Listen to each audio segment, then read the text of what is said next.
Hello, everyone, and welcome to Superhero Speak. I am your host, Dave. And I'm Dave's friend Don. Hi. Welcome to the evening. Um, Are you doing like what? Are you doing like a Gilbert Godfrey Nosferatu Children of the Night? Right? yes, exactly. What's what sweet sounds they make? Or Oh who, my who who god. did he actually parody back then? It was the original person that did. Anyway, Bella Bella Lugosi or something like Bella that. Something Lugosi, like yeah, Bella, yeah. yeah. Children of the Night. Anyway. Yeah. Ah, So welcome to the show, boys and girls. We'll be talking about we're gonna be talking about Marvel a lot tonight, and some of the stupid things they've been doing, like the relationship between Peter and MJ in the comics, and some rumors about decisions on their movies, and who might be returning for Doomsday, who might not be, and yeah, and then we're gonna talk a little. I think we'll talk a little Gal Gadot and a little Roblox and a little Star Wars. So a little bit of Star Wars just for Don, because he loves Qui-Gon Jinn. Uh, I most certainly do. but with all that being said, how is everyone doing? How are you, Don? What is new with you? We weren't here Wednesday, so it's been a full week since we have actually Yeah. talked. I like doing the Wednesday thing, but there is something to be said of like not doing this all week and then here it comes and just they kind of get more charged up for it. I don't know. So, Yeah. I'm feeling good. As far as this week goes, like, yeah, birthdays and Cedar Point trips and had an awesome fishing trip with my nephew who doesn't get to fish often, so it felt good to like be able to like steer him the right way, and it makes me look like some fishing sage, to my nephew. So that's always a good thing.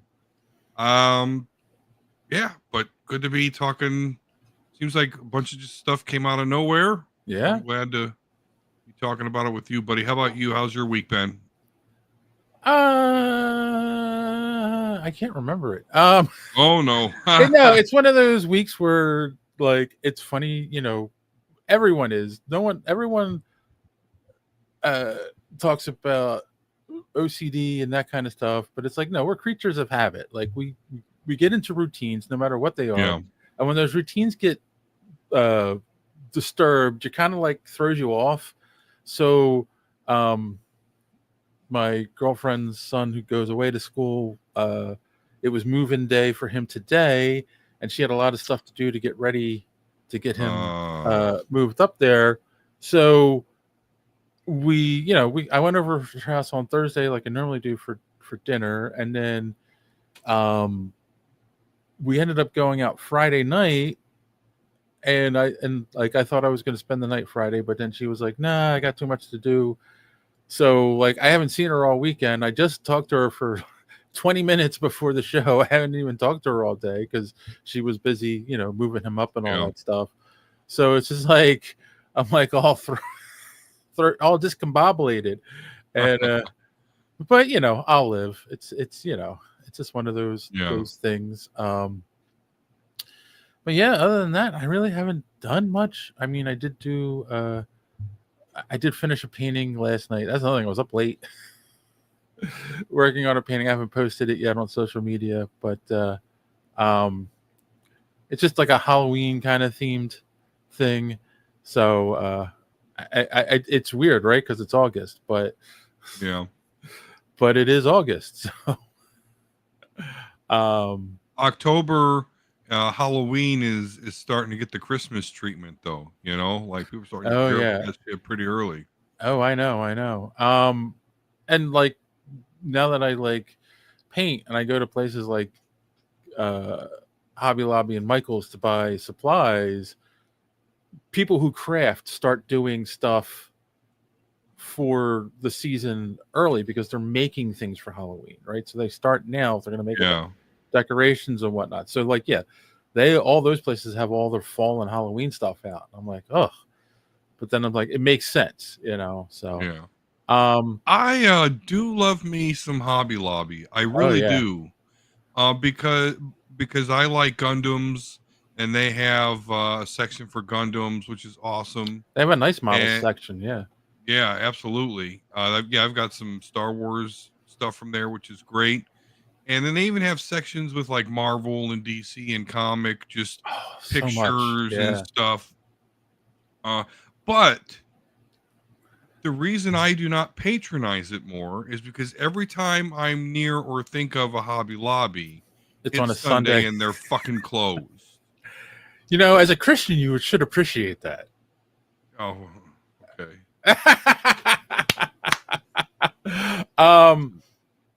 Jesus didn't come to give us no retail on Sundays. Oh, the other thing though, I can announce it at the top of the show here before I forget. We have technically, I guess. Anyway, sorry. We have officially switched to Teespring. I'm sorry. We have officially switched from Teespring to TeePublic as our store. It's up and running. It is in the description below the new store. It is not linked to YouTube yet because apparently that takes time. I don't like I set it up and it's like when you go into Teespring, it just says it's pending and it says it could take up to 2 days for it to appear, but it's been 2.5 days now. So we'll see by tomorrow if it gets updated. So yeah, if you click on the product links that are in the description on YouTube, it's going to take you to our old store. And I'm not going to take it down until we're all completely switched over. So so if you want some merch, click on the link in the description. That'll take you to TeePublic. And one of the cool things is TeePublic has tie-dye options available that Teespring didn't. And I actually ordered my girlfriend because she loves tie-dye shirts, a superhero speak tie-dye shirt as a test. Also, I want to see what the quality is like and how long it takes them to fulfill the order. Because that was our issue with Spring. They were taking like over a month to fulfill stuff. So Marvel's already headed for London after abandoning Atlanta. Oh, we're talking about the filming locations. They're they're filming in that's a thing that I've been seeing in some of the trades and whatnot. Like a lot of people aren't filming in the United States anymore. So in fact they're filming Spider-Man over in like England somewhere. I did not know that. Yeah. So it's interesting, but that's not we're complaining about other things at Marvel tonight. I guess I kind of get right. I guess I kind of guessed the opposite though of that, since like Superman had so much in Cleveland. So I would not have guessed that would be the case. Man, that's interesting. And before we get into too deep in everything else, let's do. I need to create a tag for this, and because we're going to start doing this more often. But it is time for Box Office Watch, and of course, the two movies that we're most interested in. Where do they currently stand in the box office as of this stream? Fantastic Four: First Steps is currently at 468.7 million worldwide. That's great. 247 awesome. Domestic, 221.7 international. So yeah. Is that's the question though? Is that like enough for it to be a hit? I keep hearing different numbers about it. Who knows, right? Yeah. And that's why really, I mean, I want to keep doing this box office watch because it's very important to people in judging. Go ahead. I'm sorry. Well, yeah, and I was also going to say, and Superman is currently at $594.5 million. That's 340 domestic, 253 international, and I actually no, but this is what I was going to say. I actually wrote a script and was going to record a video, and then got busy on Friday. But I was going to record it and post it on Friday. That delves into all of the stuff with Superman in the box office, right? Because Kassan's not with us tonight, not currently watching, or at least he hasn't commented yet. He keeps throwing all these numbers out. Oh, Superman has to do this much to be successful and whatnot. And I told you that I read somewhere where it said between $500 and $700 million to be successful. James Gunn has come out and said, like, the numbers that people are throwing around are ridiculous because they don't know.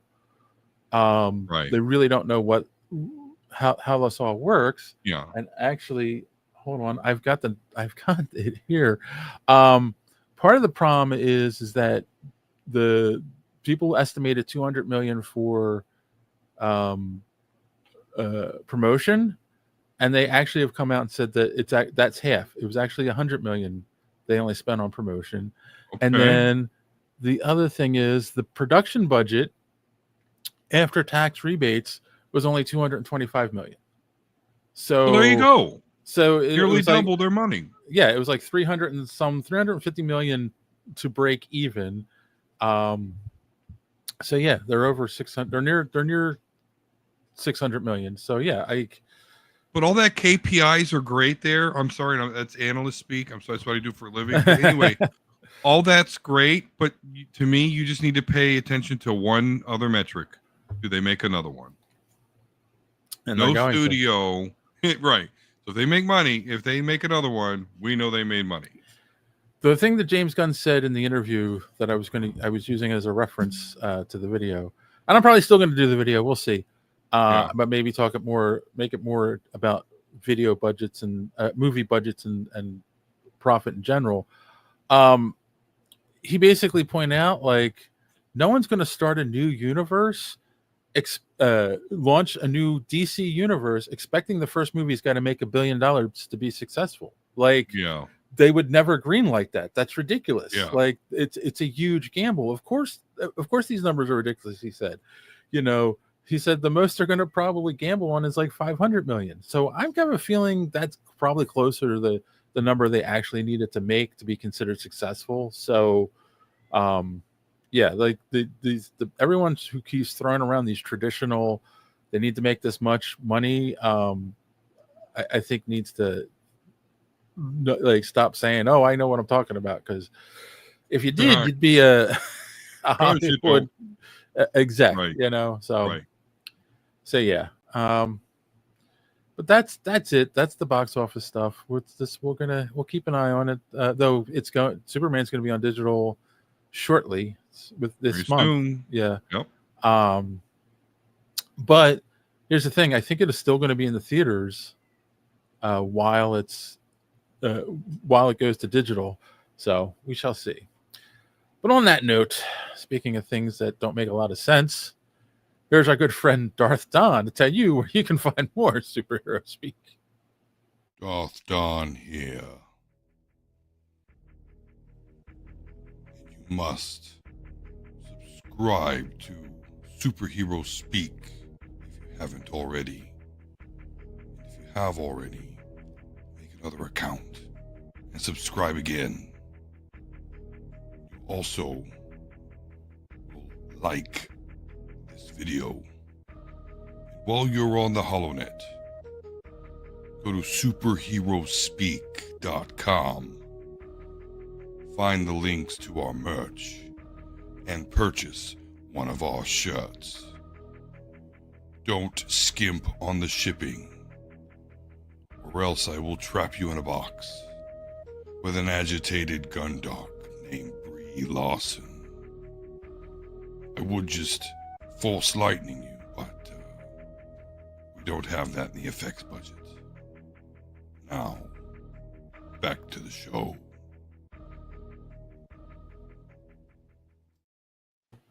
Yes, we need to up the effects budget. Yeah. So let's talk a little nerd news here in relation to Marvel. A because I put this article first because it pissed me off when I read it. You sent me this. This was on screenrant.com. And basically, this article talks about the gist of the article is Mary Jane and Spider-Man can never get back together. Because if they do, Mary Jane cannot be the potential hero that she was meant to be. The fully realized hero. Yep. Here's Kasan. Hello, Kasan. I call complete and total bullshit on that comment. For quite a few reasons. So, but before I get into all those reasons, I have to ask you, Mary Jane and Peter married. Are you a fan or not a fan? Like, where do you stand on the relationship? You know, it is kind of a weird one because you root for Peter, so you want to see him get the girl, so you want to see him rewarded with, being with Mary Jane and getting married. But when that happens, he loses a little something. He loses that relatability factor as maybe someone, who's younger or struggling romantically, whatever, just to have him have it all like that, I think, does make him lose a little bit of something. And I'm not deep into Spider-Man lore, so honestly, I don't know a lot about Mary Jane's personality in the comics. But I will say from like the first Spider-Man trilogy, I don't like her. Don't get me wrong, her in the first Kirsten Dunst in the first Spider-Man and the rain scene and all that, like great fat material, especially back then. But as far as like her personalities in those movies, it's like, yeah, you become a Gwen Stacy fan, although I know she's dead and all that. Wow. So yeah, I don't know. I don't have a good answer for you, Dave. Like, to me, Spider-Man works better trying to get the girl, but he is a great character. Peter Parker's a cool guy, good guy, and you want to see him rewarded. So it sucks that it's this entangled, at this point. So that, I don't know. There you have it. I don't know. That's a very long way of saying I don't know. Here's the thing, like, the Peter and Mary Jane getting married, that's the period when I was, a heavy collector in comics when I was younger, Yeah. And but I mean, in fact, actually, when I really got into it, they were married, right? Like, but I did go back and get a bunch of the issues with the relationship and whatnot, and like there was a whole thing in the comics where, like, first off, there was the whole Gwen Stacy versus Mary Jane, right? And we talked about some of the show before. They were going to kill one of them off.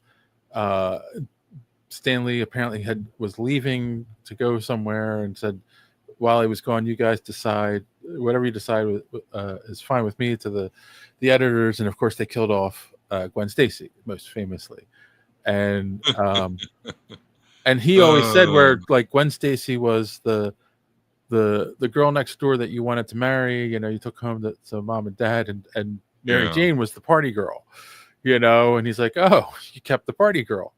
And it's funny because then that led into them, their relationship became more serious, and it was kind of still a pursuit thing with Peter and Mary Jane, where like Peter asks her to marry him several times in the comics, right? Because there's a whole, she's not sure she wants to settle down, or she's not sure she wants to settle down with someone who, because she knows his secret identity at that point. So does she want to be in a relationship with someone who's a target from supervillains? And like, it's a whole big thing, right? And like, there's a whole pursuit there. But it's also she holds back because of her fears of him being a superhero. Yeah. And but at the end of the day, she says yes, they get married, and like it's to me, it's like part of some of the best runs of Spider-Man are around their relationship, because then it becomes a whole new level of issues he's got to deal with. But he's also not a kid anymore. He's now, you can now finally say he's Yeah. an adult. He's grown up. And that was the argument for when they erased the marriage. It was like, oh, the marriage aged him. So we wanted to get him back to, feeling like it. Well, and they had to move back with move back with Aunt May. But here's the problem with that. He still was the same age. You already aged him. Like, Yeah. they didn't change anything else about him. All they did was erase the marriage. So now like a depressing edge on it, Yeah. So now he's a guy in his late 20s, early 30s, still living with his aunt, having her make him wheat cakes and failure to launch kind of. That's what they do. Like failure to launch. You really screwed up Peter Parker by erasing the marriage. Now he's a loser. Matthew McConaughey. He's a loser who couldn't move out of his house, out of his aunt's house, and it's just like, why? I understand that it's a challenge in comics in general, just like with the X-Men. It's like, okay, if you have the New Mutants, and they're ex-students, at what point are they still in school? Right. So in comics, you really have to age things like really, really slow. Yeah. And I don't think they always do that well, or that at least they make the wrong decisions or aren't comfortable with doing that, which I think they should be. But comics are always, parallel to the current times as well. So it's a really interesting dichotomy with the characters and the stories and how they age. So this is one of the classic battles I see, obviously. And to me, the story doesn't make sense either. You erased his marriage without changing anything else in the history. Right. Like, it would have been easier if they wrote a story. People are like, why was I at this church on September 9th, 2003? And why did we go to Benihana? I can't afford Benihana. It's not even that. Like, just there were things that she did to help encourage. She's one of the ones that helps encourage him to come. Go get him, Tiger. Reveal his secret identity as well in Civil War. Like, that's a whole big thing. Like, it's silly. Yeah. So that being said, and how they did it is terrible. Like, and I've said this too. I don't think I've ever said this on the show before. If they had done something weird where one of them cheated and they ended up growing apart and got a divorce, then it would have been like, oh, okay, it just didn't work out, in the long run, or something happened. Like, have something tragic happen in the relationship that causes them to break up. This you just erased it, and it was just like it doesn't work. Yeah, it's cheap. I know. It was the cheapest thing done in comics. They do that good with Colossus and Kitty Pryde with what they've been through over the years, and it's just kind of an additional layer, to their relationship as a whole. So yeah, you're right. That really does just cheap. But now we're in a situation where they brought Mary Jane back, and at first they made her Jackpot, and it was so funny because it's like, who's this new hero with red hair called Jackpot? Which that's the famous line. You hit the jackpot, face the jackpot, or face the tiger, you hit the jackpot. I mean, duh. It was like they tried to, it was so stupid. And no one bought the book. There was a Jackpot book. No one bought it. It got canceled just as quickly. But then she has this relationship with this other guy who, and he even says in an article, he's more of a plot device than an actual character, just so that she's got a reason not to go back to Peter because she's got this other guy. Yeah. And then and at the end of the whole thing, I don't think they're together anymore in the comics. Like no one cared about Jackpot, so they got rid of the character, and now, she's teamed up with the symbiote, with the Venom symbiote, and it's just like, really? So what But was her superpower before? Okay, obviously symbiote, because they symbiote everything. But before the symbiote, what is Jack? Because I'm not familiar. What is Jackpot's superpower?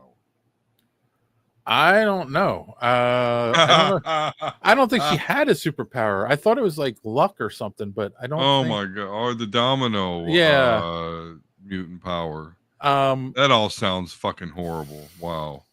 Okay. but it's funny, right? Because like, so the original argument, they broke them up so that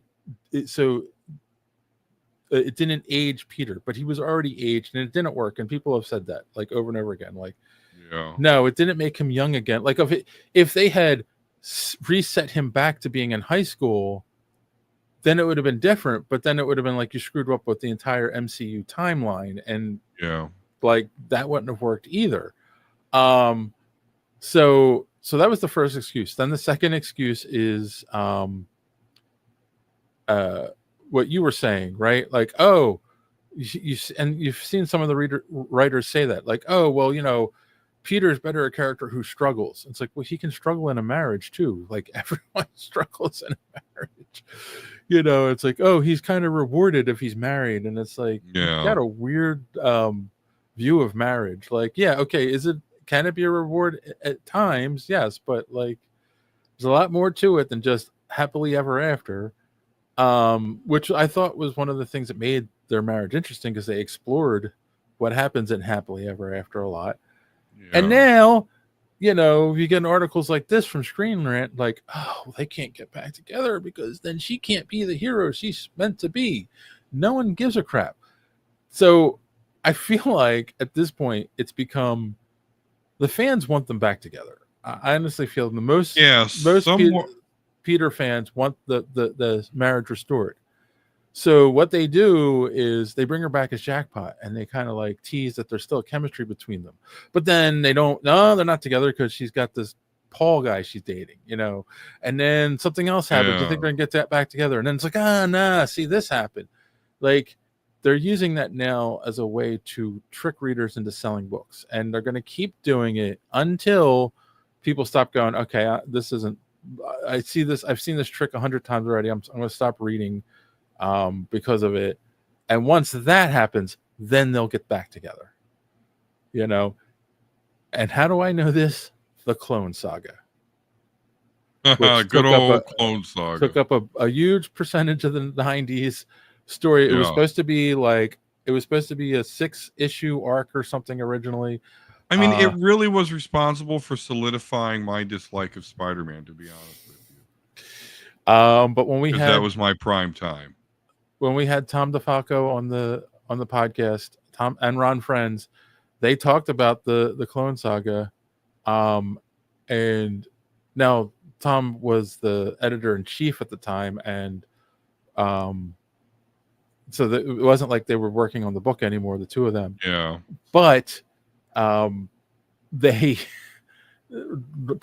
talked about how like it was only supposed to be a couple books, but then they kept coming up with like, what about this? And they kept expanding it, and they realized fans were reacting to it, and it kept selling books.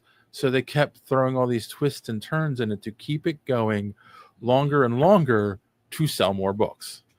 I mean, why not? You're in the business of selling comic books. So. That's exactly what they're doing with Peter and MJ's marriage. They're going to keep playing with it over and over again to keep selling books until it doesn't sell books anymore. Then they will end it. That's what happened with the Clone Saga. It started dropping off in sales. They realized people were bored and done with it, so they wrapped it up real quickly. So yeah, that's where we're at. So that's my opinion. You let me know if you think I'm right or wrong in those comments down below, but I'm sticking with that. All right. Let's piss some people off. All right. Gal Gadot, because you said she was trending, and I looked up, why is she trending?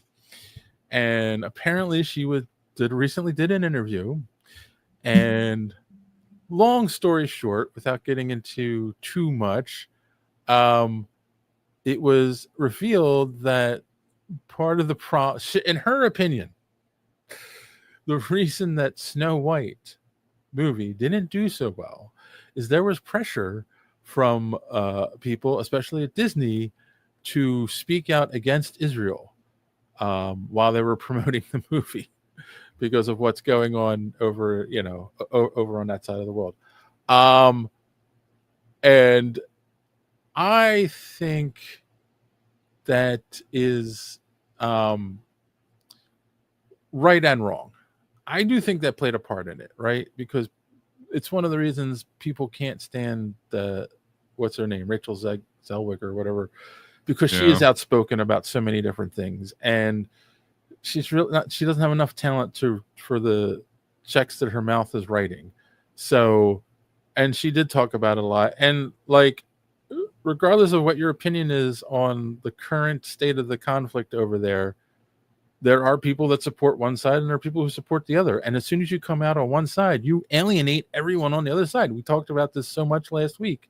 Like, that's exactly what happens. So as soon as you start talking about it and saying you support side A and not side B, well, everyone who supports side B is like, I'm not going to go see your movie.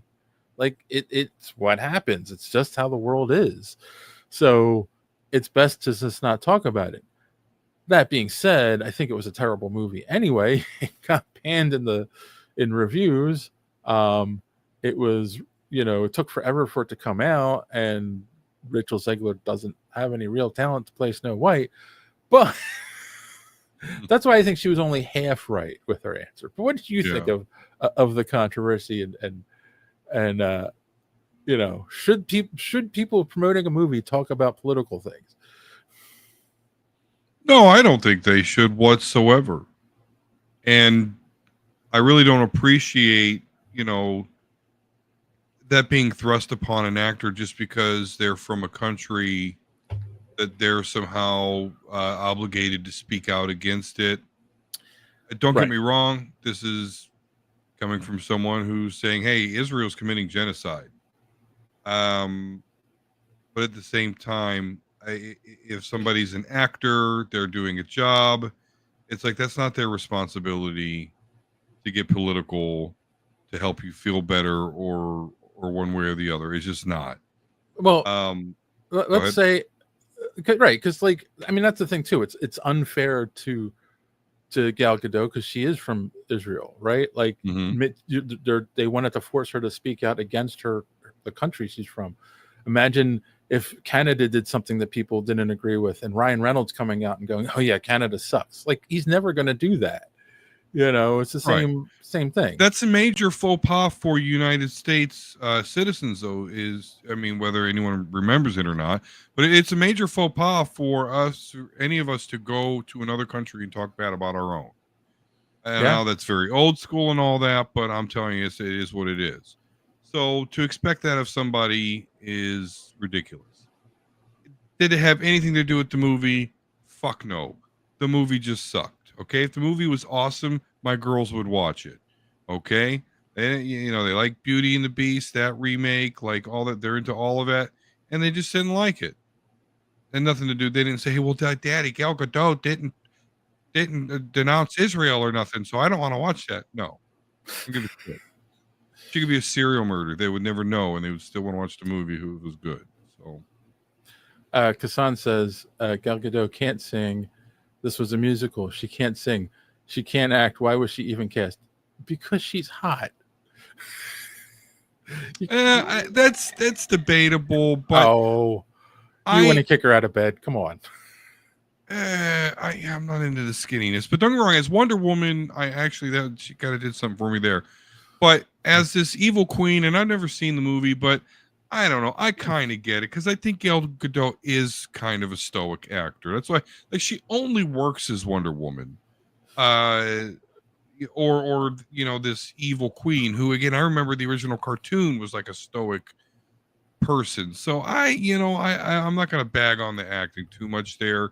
It is what it is. I don't think that politics had anything to do with it. Agreed. So, Do better, Disney. Do better. But it Yeah. could be worse. They could be Roblox. Yeah. That's another crazy thing that's been trending. So people who aren't familiar, Roblox is a gaming platform geared at kids. It's like from my original when I remember Roblox came out when my son was like 8 or 9 or 10, somewhere in there, Yeah. and he played a game on there, and it was very much like it was almost kind of like what you call it. Uh, uh, It's a my variety. but the game he played on it was kind of like a Minecraft type game, right? Where you could Okay. build stuff and whatnot, and you'd run around the world you create. And from what I remember, he played it a little bit, got bored with it, and started playing Minecraft, and that was it. Um, Thrawn says, "My son is on it every day, and I play too." Well, you might want to get your son off of there. Oh no. So the Louisiana Attorney General is suing Roblox because it's being called the perfect place for pedophiles. And there have been many articles that have come out and whatnot that, yes, pedophiles do spend a lot of time on that platform trying to lure kids. And um, so one of the things that also came out too is that there was a group of people that they had like a chat room or whatever, and they would go on it's so bad all around. They would go on pretending to be kids to try to lure these pedophiles Yeah. to trap them. Right. So Roblox, the people who run it, banned them because they were making the platform more dangerous, which I kind of see their point, but yet they haven't done a great job of blocking the people, the bad people, because they're not Yeah. working as a group. It was easy to block a group because you could figure out who all the people were and just ban them outright right away. But the bad people, they're sneaking in onesies and twosies. So Yeah. so we'll have to see where this lawsuit goes. I mean, it's interesting that Thrawn says he's still on it all the time.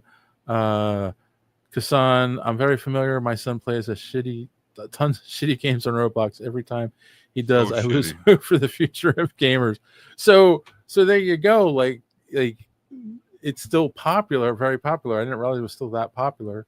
Oh, it is. So My girls play it, and they're they're like 9 and 11, and they play it, and they're really shitty. They're like really watered down, graphically inferior versions of some games that already exist. Like they try to emulate Grand Theft Auto a lot.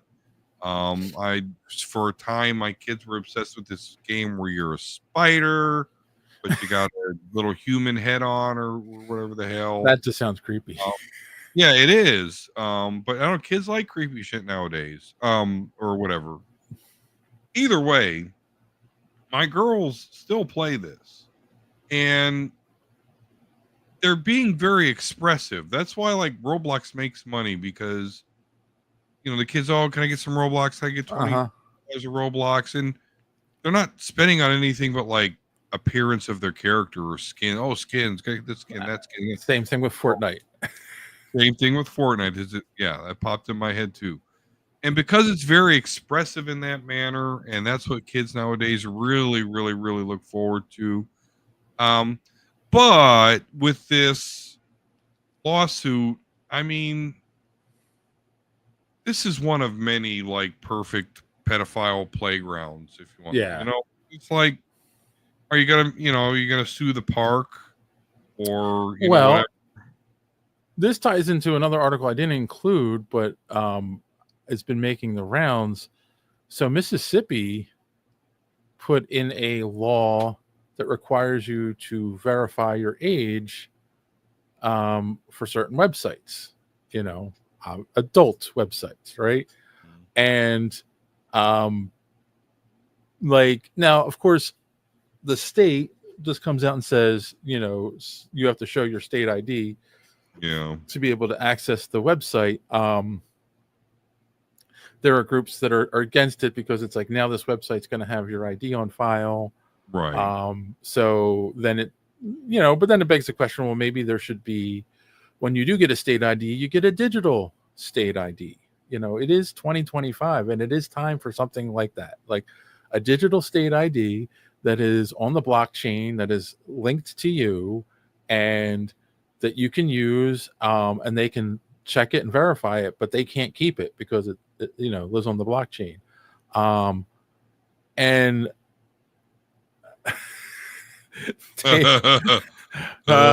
Kassan distracted me here. Dave is letting his hair as he talks about corn sites. And that was a bad look for me. Okay, but anyway, and so that was Mississippi had put that law in place. Someone had sued, saying it's against free expression, which I think is a bullshit thing. And it has come out, and it went all the way to the Supreme Court, and the Supreme Court, as of right now, says they're going to probably uphold the law in Mississippi. So, like, that could be a thing too. But then, here's the thing: like, that's for the adult websites. But how do you then prove you're actually a kid? There aren't kid IDs. Yep. Right. So, that's why I think, right, like we need like a digital ID system in the world today, like that somehow protect it. And I don't know, you're probably going to find a lot of people that are against that, though. Oh, you're going to find people that are against anything that's new. That's how the world works. Us old people don't like new technology. But yeah, I think that's probably where we're headed, And it's funny because like there are states that have been trying to pass these laws. I think Mississippi was the first one the law was challenged in court. I believe Florida is another one that has the law. And it's funny because Cornhub, as Kassan's called it, corn, they like basically said they're just going to stop operating in those states. So it's like, okay. So you want kids to access your website. Okay. So right. I don't know. It's bad optics. Bad optics. Exactly. I don't know. The world we live in anymore drives me nuts. So we'll see what happens with Roblox. We'll keep an eye on it. Obviously, we have fans whose kids are playing on there, so I'm sure they're interested. I don't know. What do you think? You would you be upset if Roblox had to shut down because there's too many bad people on there? The day that they shut down Roblox would probably be the worst day of my child's life. But to me, it'd be an easy Sunday. I wouldn't even think about it. As they cry over their boredom, in which I would just threaten them with, I'll find you something to do. Yeah, it wouldn't bother me whatsoever. Not one bit. Kassan says, bring back LAN parties, and then you know who your kids are playing with. That's true too. That was the funnest shit ever back then. Halo 1 LAN parties. Anyway. Don, give them pen, paper, and dice. We're headed there. We got Magic the Gathering as well. Oh, hello, RP. They will just go outside and raise hell like we did. Yeah, hopefully. I am very lucky with that. As much as I'm talking about they love Roblox, I am lucky that when it's nice outside, the kids do choose to go outside and do the Lord of the Fly things. Because I work from home, so there's really 8 hours a day during the summer where it's just like kind of deal, survive, come back when you need food. So yeah, I feel like that my kids are living that life.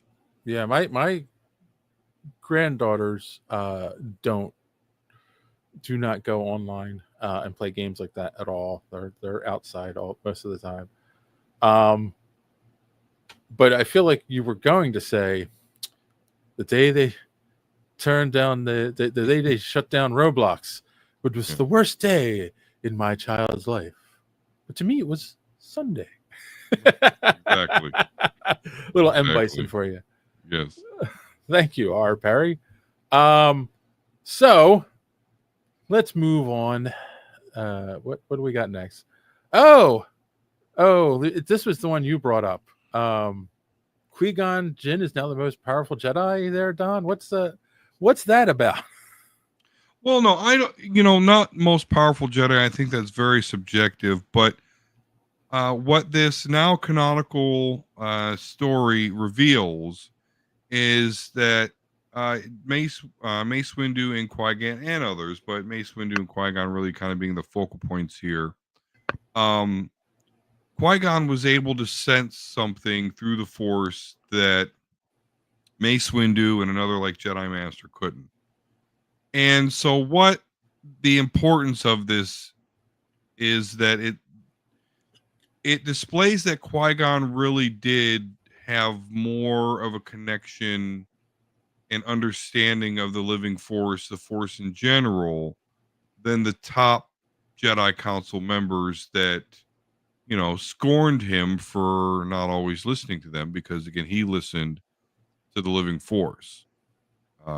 Also adds context and validation to the fact that Qui-Gon is the first Jedi to figure out the whole Force Ghost thing. I was going to say, wasn't Qui-Gon the first to come back as a Force Ghost? Yep, absolutely. So yeah, that's just cool as hell. I mean, obviously he was bested in a fight versus Darth Maul. Hell, it was a 2-on-1 fight for most of the point. So you could say what you want, but as far as his understanding and his attunement to the Force, it does prove him to be bested by none, even when Yoda is around. So that's cool. So that's all. I just want. There was a Jedi Jesus, baby.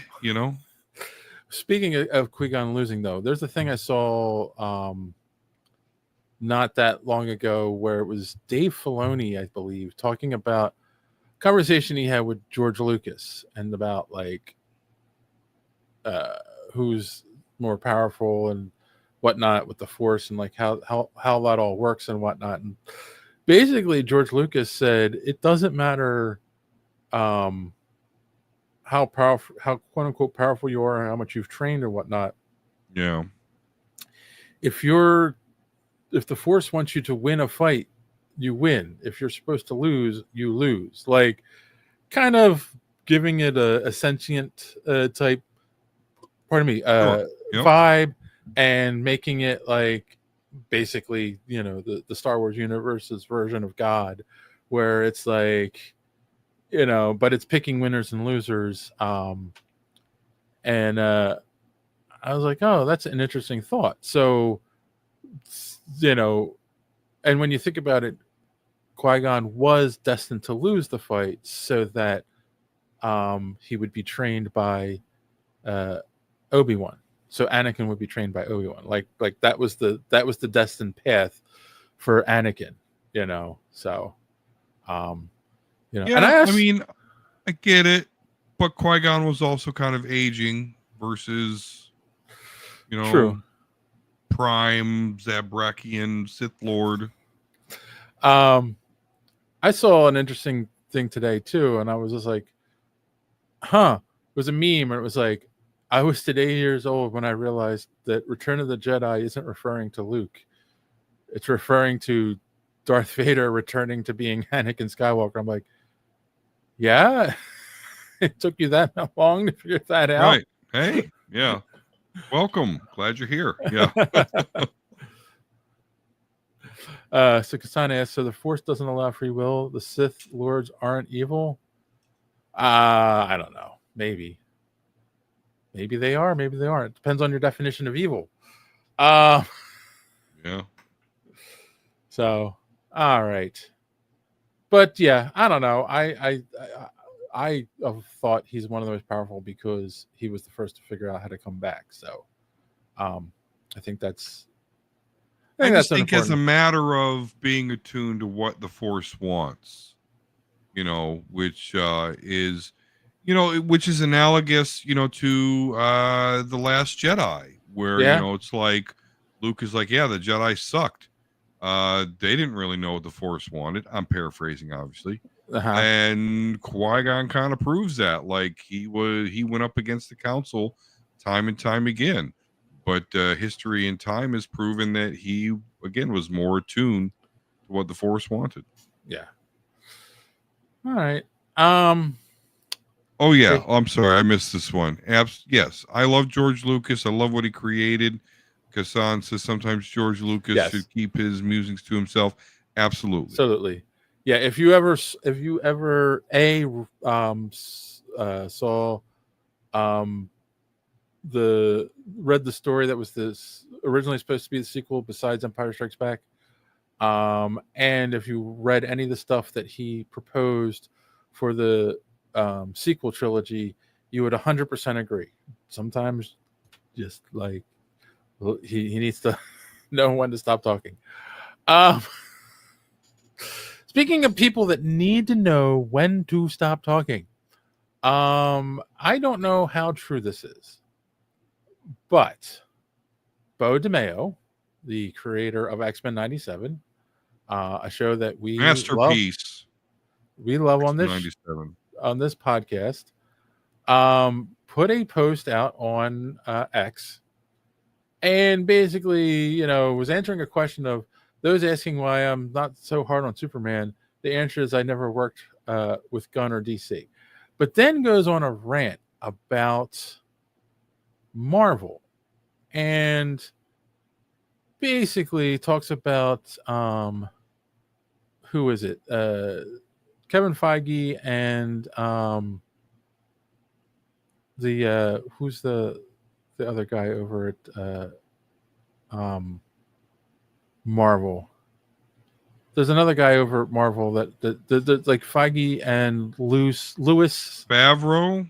No, That's the only it's other. Okay. no, it's Kevin Feige and Lou D'Esposito who make a lot of the decisions about what story ideas they're going to go forward with in Marvel in the MCU.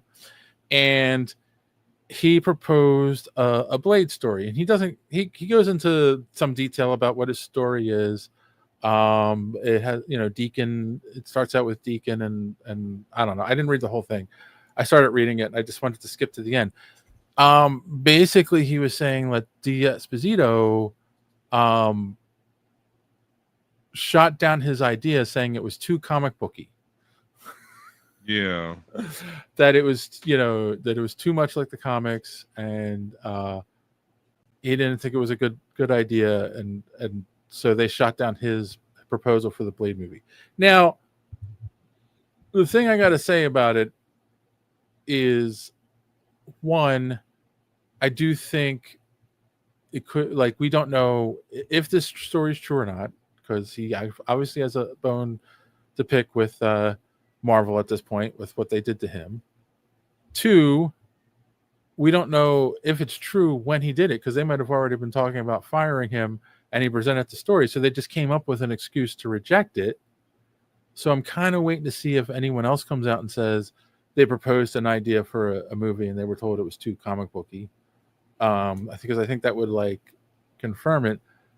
Because I'm going to say at the same time, I do think there are still people who are in charge of movies in both Warner Brothers and Disney, Marvel, that are like, oh, comic books are for kids and we're trying to make serious movies here.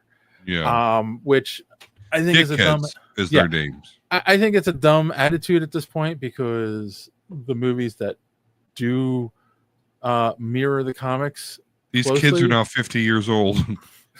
do well, right? So, yeah. So, what do you think? Do you think there's a grain of truth in this?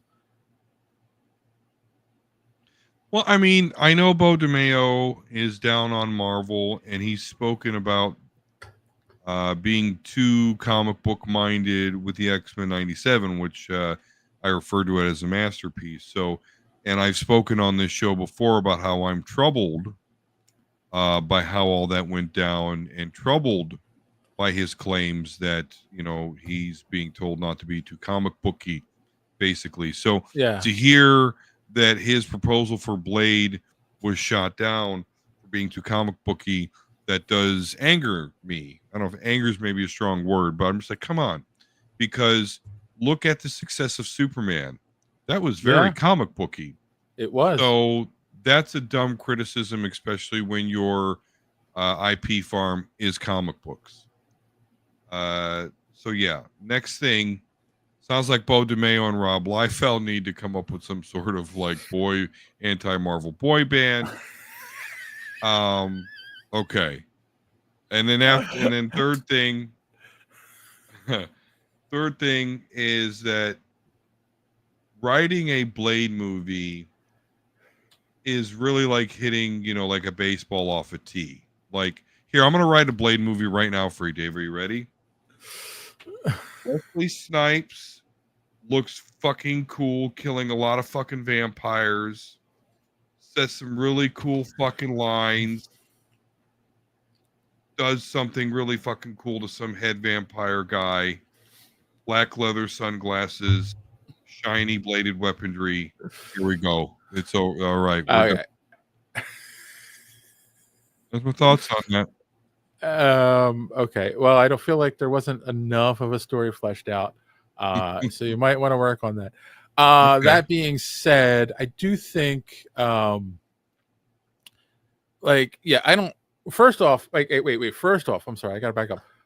If somebody can like come up with an image and a song for the Bo DeMayo, Rob Liefeld, boy band, anti-Marvel boy band, we will put that. We'll at least put that image on a Superhero Speak T-shirt. So, yes, that pitch felt like motherfuckers are always trying to skate uphill. Yep. But I do think, I do think it's an easy sell. I think they're afraid to do the Blade movie for some reason, because it feels like it would be easy money at this point, and I don't know why they're having such a hard time with it. But I do. Yeah. Wait, you know what? No, that's not true. I do know why they're having such a hard time with it. Is because the whole theme of the show, I do think Marvel has lost its way in a lot of ways. And that's the problem, because you've heard the rumors about some of the scripts that were rejected. Like they're getting crazy. Yeah. Like it was more, Blade was a secondary character, and it was more about these female characters they were bringing in. Which they did in Blade Trilogy, Blade Trinity, and it didn't work. Yeah. So, yeah, exactly. So I kind of feel like, that's Marvel hasn't learned the right lessons, you know, with some of their failures. And I feel like this might be an example of that, but who knows how long ago he presented this idea. And that's what scares me. That was originally supposed to be the theme of tonight's show, was like Marvel became a juggernaut and then was like, oh, now we can switch everything up and still be successful. Yeah. Now we dictate what's cool. Now we dictate what's cool. And it's like, that's not how it works. So again, Marvel did go very comic accurate with costumes in the MCU. The early movies are very true to the comics. Look at Iron Man, look at Captain America and Thor, you know. Absolutely. Like true to the comics with their own spin. So I have a hard time believing they rejected his script solely on it being too much like a comic book. But who knows? Again, I'm kind of hoping that if it's true, someone else will come out and say, yeah, they did that to me. But if they don't, then we'll know that he's just going to be singing with Liefeld. So continuing on this Marvel rant. Let us know in the comic books. Do you want to see a Liefeld and Bo DeMeo boy band? Yes. Called Bo Liefeld or something. Bofeld. Rob DeMeo. Bofeld. There we go. Yes. Bofeld. Bofeld. Like Seinfeld, but instead of sign, it's Bo. Boom, boom, boom, Bofeld. All right, so we got two. Marvel didn't invite me to the party. I'm sorry. Speaking of the MCU, we got two characters who apparently are returning. Let's start with the big one. This came out Wednesday, kinda, sorta. Ryan Reynolds put a thing on his social media where it was the Avengers A and had graffiti of the Anarchy A over top the Avengers A, and it started fans speculating that he was going to be in Doomsday.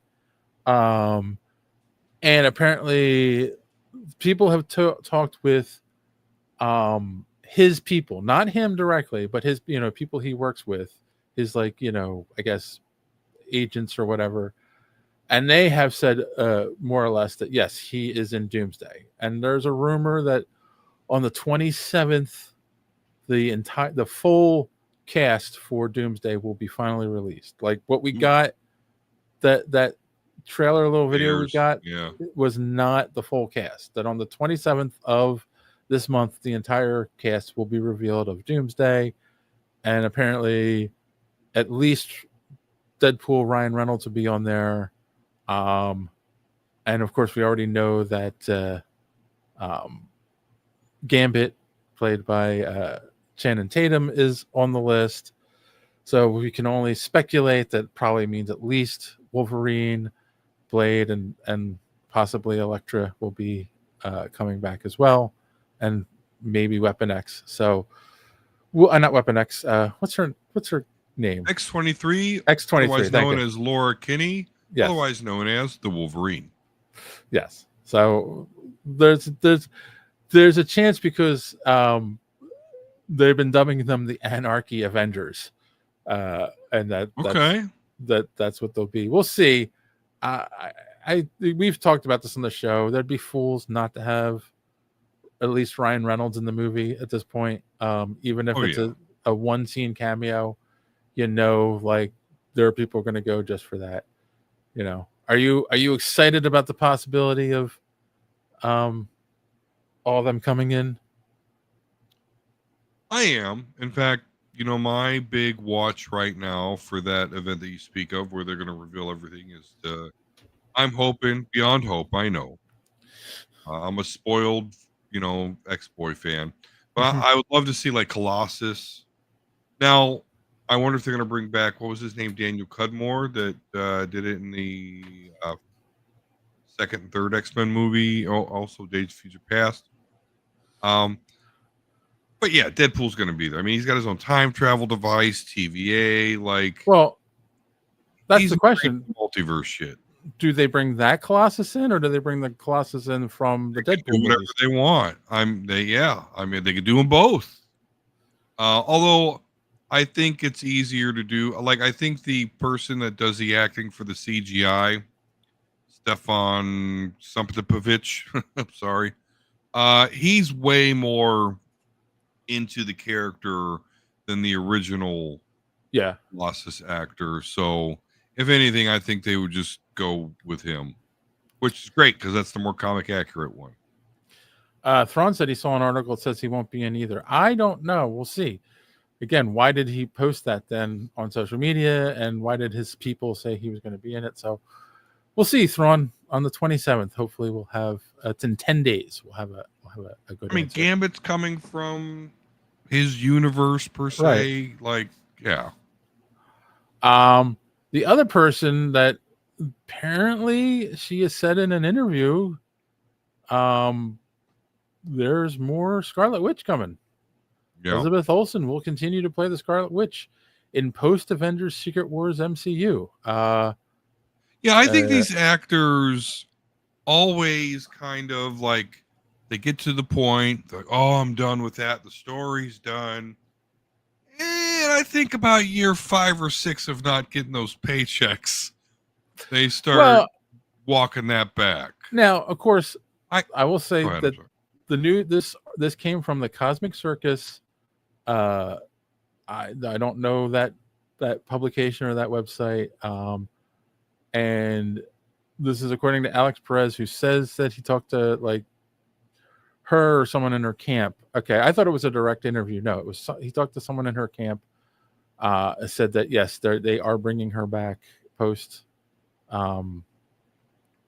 Secret Wars. So, I mean, again, it can also be like we had Multiverse Madness, where they showed us many Scarlet Witches in multiple universes. She's a Nexus being, so she is the same in every universe, supposedly, except apparently the one that went crazy and tried to kill everyone. So, like, yeah, they can easily bring her back. And I think you're right. I think you sit there 5 years later and like, yeah, I'm not getting those Marvel checks anymore. I think it's time I jump into something. So, Yep. You know, and again, maybe I do look good in red, you know?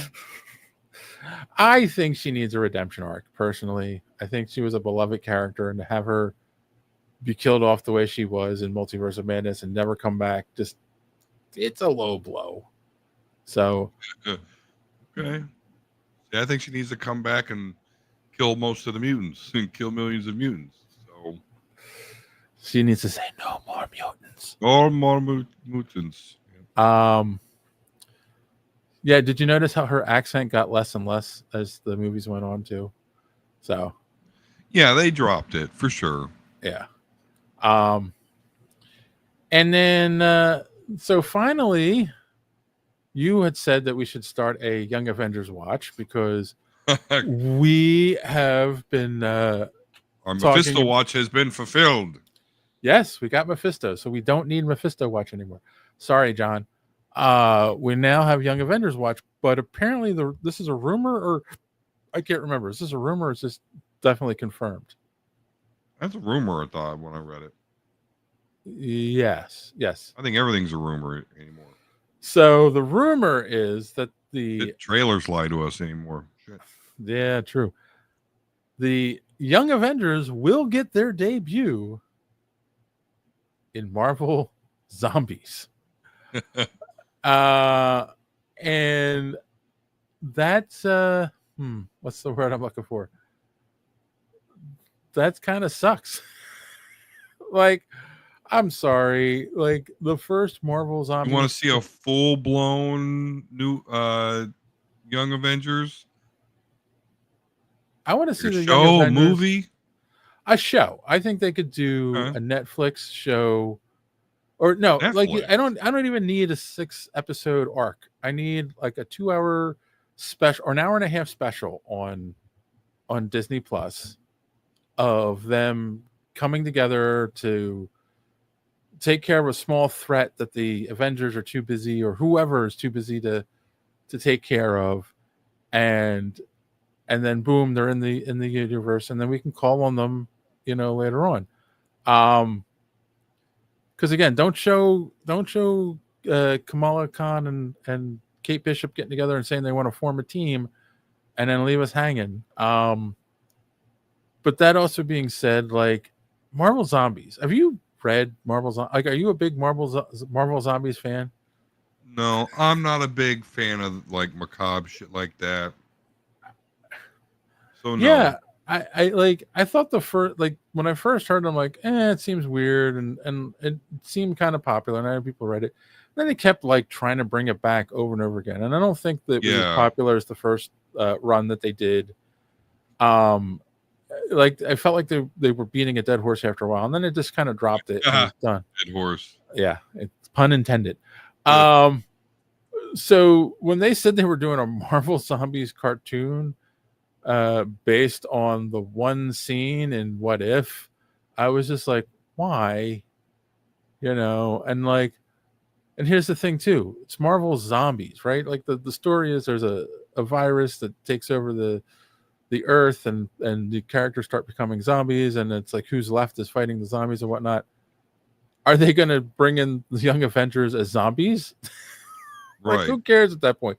That feels like, yeah, that's what they're going to do. Yeah, They're going to just have them animated in one scene in the background, but they're just the Walking Dead at that point, and no one's going to care. You know, I don't know. Tell me I'm wrong. Well, no, I don't think you're wrong. I think it's possible that they kind of cop out a little bit and say, "No, we brought you the Young Avengers." See, without actually doing it. Yeah, Because we've read a lot, or I've read a lot, where this whole multiverse, doomsday, Secret Wars is going to kind of like reboot the universe. So if they bring the Young Avengers into it, I don't think they're going to get a lot of time to breathe. no.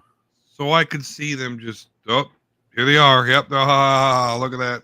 Yeah. We gave you the Young Avengers, and then be done with it. I can see think, it. I feel like, and I've said this before, I feel like they missed the boat because they could have. I think instead of giving us Secret Invasion and yeah. There you go. This might not be a popular one, but She-Hulk. What other show? I don't know. There was They a lot of could've- stuff. What was it? Agatha Harkness. Like They introduced all these characters in the background. The only one who's Yeah. had any significant role is Wiccan, right? Like in the Agatha all along, right? Like no, but Kate Bishop though in the Hawkeye show. Okay, yes, Kate and Wiccan are the only two characters, and Kamala Khan. Okay, so 3 of the characters have had major stories in the MCU, and the thing is, right? Like what they should have done is like they did with the Hawkeye show. There should have been something with all the characters that was kind of passing the torch to these younger characters, and then just boom, Young Avengers, right? Because you probably could have brought in younger if they hadn't fumbled it as bad as they have. You could have interested younger kids to go see the Young Avengers and brought in a whole new audience to watch these movies. Where it's the same people who've been watching them for whatever it's been, almost the Young years. Avengers will be 30 years old. Yeah, that's what Kassan said. You like the people who've been following the MCU since they were kids are now kind of aging out and going to see Marvel movies a little bit. And I have to do the creepies like 70s, 80s things where they had like 40-year-olds play like 20-year-olds, Right. But I mean, again, if you try to capture the young audience and rebreathe some new life into it, I think it could have worked, but they were just kind of fumbling the ball. Like somebody wants to do it. That's why they keep showing up here and there in the background, but they're too scared to commit to it, I think. So yeah, we'll see. And this is like, again, this comes back to the theme. Like, does Marvel know what are they in trouble, with all this going on? Marvel, like Disney as a whole, I mean, I don't look at it this way, but I mean, here we are talking about, they could have done Young Avengers. That would have been good. But instead we get, like I said, Secret Invasion, Agatha Harkness, but Disney as a general, the Acolyte, a lot of people didn't like that. Like, there's a lot of stuff that people aren't liking. The new Avengers going to gain some traction. So the Young Avengers, New Avengers is going to be out on streaming soon, I think. Yeah, it's a missed opportunity. I think it could have been successful versus a lot of the unsuccessful stuff. I feel like, I mean, look at the movies, right? Like last year we had Deadpool Wolverine. Okay, yeah, technically it's an MCU movie, but it was Deadpool Wolverine. Yeah. It was going to be a hit, period. Like, it didn't matter if it was still Fox or if it was the characters alone. Yeah. Right, the characters alone. But then we got 3 Marvel movies since then. Wow, there were actually 3 Marvel movies this year. Cap, right? Yeah, I don't know if it was this year. Yeah. Yeah, no, I think you're right because we got All, Captain we got America 4, Thunderbolts, Thunderbolts Asterix, and and Fantastic Four. 4. So this is the most Marvel movies we've had in a year and a while. And plus we had there was a lot of Marvel this year when you really think about it. And Daredevil, wasn't Born Again. Deadpool February? Yeah. No, there was a lot of Marvel. No, Yeah. Deadpool was last year. So Was it? yeah. So that's the thing. Like, but like what you call it? Fantastic Four did okay, but Thunderbolts and Captain America did not really do that great. And I think they fumbled the ball with those, right? Like again, Thunderbolt's biggest problem is like it was a bunch of characters. The same thing with Captain Marvel. They overestimated the popularity of their shows, because the bulk of the characters in this movie were introduced in the TV shows, not in movies. The only one that was introduced in the movies was what's her face, Red Guardian and Elena, right? Like John Walker was in the TV show, and Ghost, but she was the villain, and she was like a secondary character in Ant-Man and the Wasp. And then of course Taskmaster, who was killed off in the first 5 minutes, so we won't talk about her. But and then they introduced Bob, and it was just like, okay, but like no one cared about these characters, but they were like, oh no, Thunderbolts, and it's just like, oh, we know how to make it work. They're actually the new Avengers, and it's like, no, that doesn't work either. If they said it was the Dark Avengers, it would have been a little bit better, and they had them be like a darker version of the Avengers. But yeah, and then Captain America, I don't know, like it just fell short on a lot of things. It should have been the Incredible Hulk too, not Captain America, because it was all Hulk villains in it against against an unpowered Sam Wilson Captain America. It was just like, it doesn't really work. So yeah, I don't know. What do you think? Like, what? Because I know you have faith and you think that Doomsday and Secret Wars are going to be big, and then we're going to get a reset MCU with the X-Men and the Fantastic Four being the focus of the universe, which I think they're putting all their eggs in that basket, and I don't think it's going to be as successful as people are saying. So not if they keep up with the don't do comic booky shit. Well, yeah, that's what's got me worried. I like Thunderbolts. I did. So I don't know. I liked Captain America, but it wasn't great. It didn't put me on fire. Thunderbolts was just like, this is cool. I like this. And then we climb up even higher, see what they do with the Fantastic Four. But I think a lot of that has to do with for the most part, other than some end credit scenes and whatnot, focused on just one contained story that you don't need to see other shit to know what's going on. I think Marvel overall is increasing in its momentum. Again, I think the fact that you have a Fantastic Four movie that maybe didn't beat a Superman movie, but a good Superman movie, but we had a good Superman movie, and the Fantastic Four is competing rather well against that. I know a lot of people have speculated, is DC better than Marvel now? Which, no, it's just Superman's more popular than Fantastic Four, and we all know that. We all know why. I think Marvel's on the upswing. I don't think Thunderbolts was as swing and a miss as people thought it was. I am excited. The whole Robert Downey Jr. thing still has me worried. That really, I got to see how they pull. I'm really holding my breath until I see how they pull that off.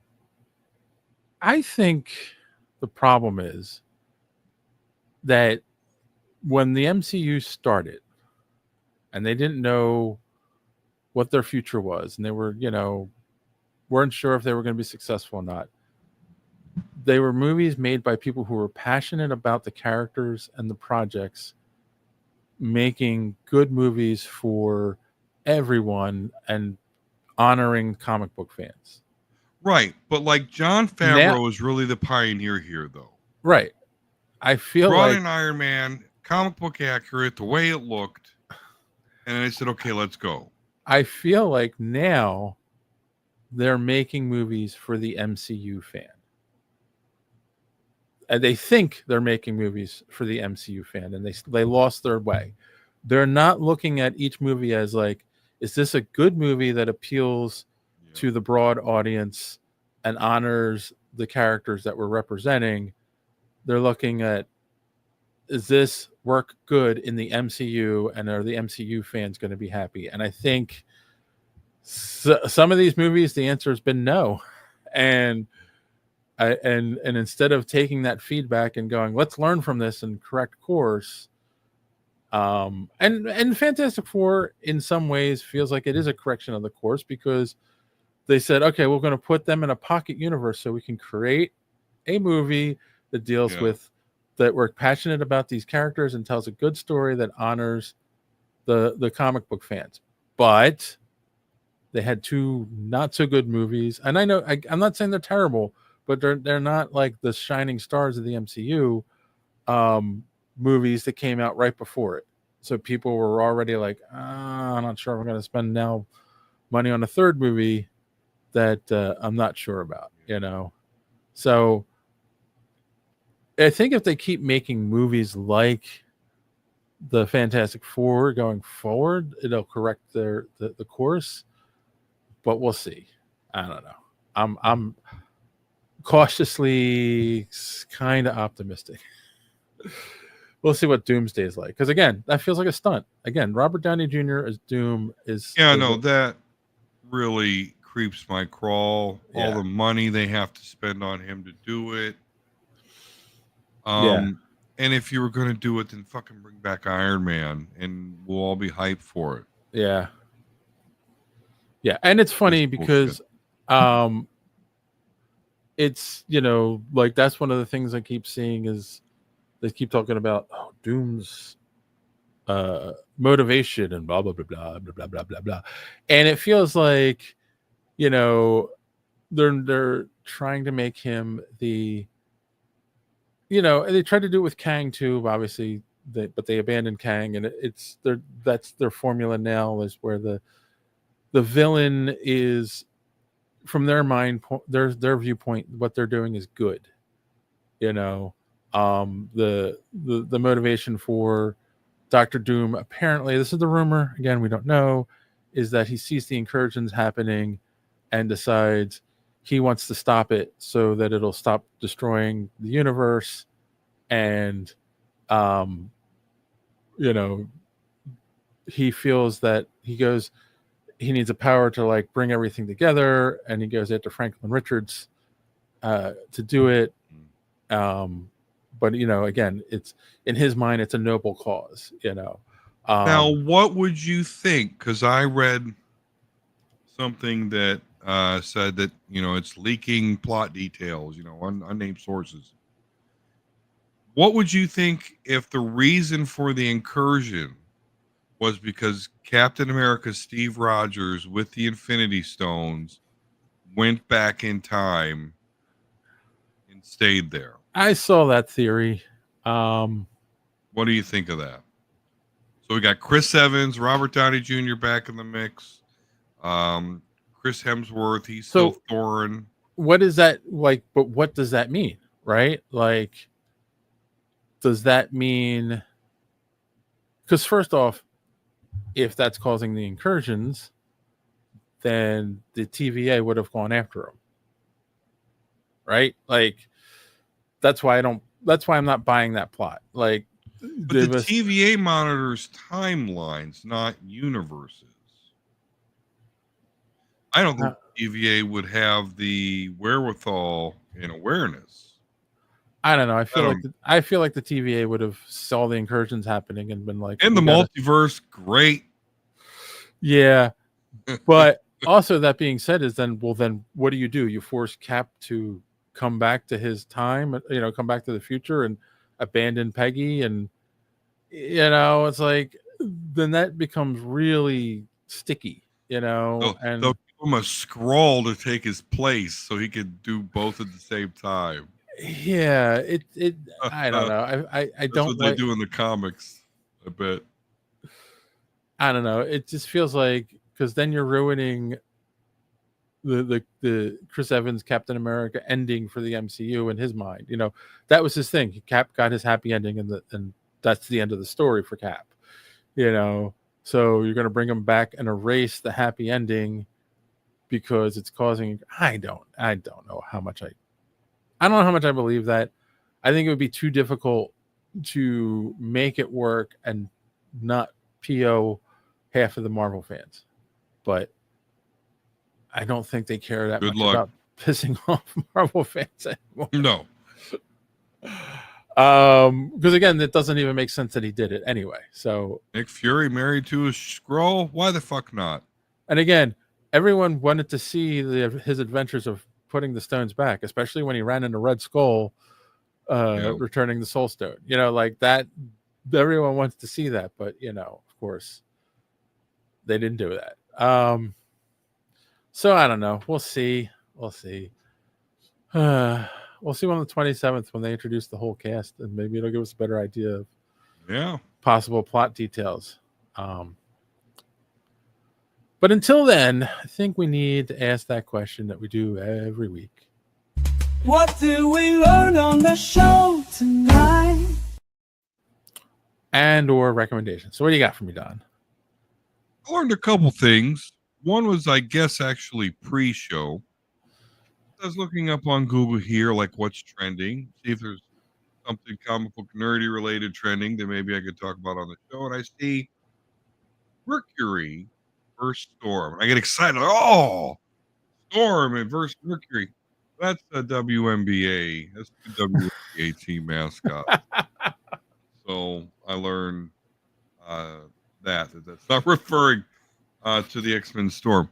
The other thing I learned is that I want to see a Bo DeMeo, Rob Liefeld, like Milli Vanilli boy band called what was it again? With Bofeld.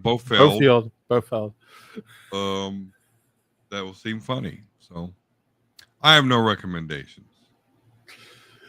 I learned that I hate naming the show beforehand now because we used to just record it and put it out as a podcast because Bofeld would have been the name of this episode.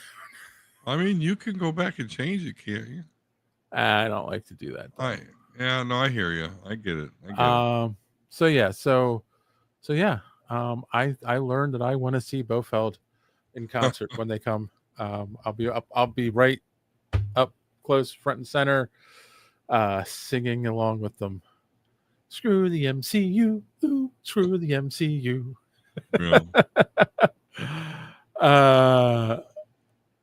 If Bo's tweets are true, we have a serious problem, says Theron. Yes. I absolutely agree. Yeah, we do. It goes back to first album, Cocoa and Chimichangas. Yeah. That's good on multiple levels. It goes back to the old Warner Brothers days when they asked Kevin Smith to pitch an idea for the Superman movie in the 90s. That was the movie that was never made. And he said to one of the execs at Warner Brothers, why are you asking me? I'm just a fan of comic books when you've got a bunch of people in the building over there pointing at the DC offices that know more about this character than I ever could. And they're like, oh, they're comic book writers. They don't know anything about movies. So it just goes back to those days in my mind. And, maybe what got batsuits with nipples on them if they had listened to Kevin Smith. Right. So, yes. So, yeah, I don't have any recommendations other than go buy the Bofeld album because it'll be a banger. I'm telling you. And on that note, boys and girls, as always, thanks for watching and don't let your cape get caught in the door. See you next time. If you haven't done so yet, subscribe. It really keeps this podcast alive. Smash the like button if you please. It gives us what we need. Maybe leave a comment or two. It's a really nice thing to do. And what are you waiting for? Visit our merch store.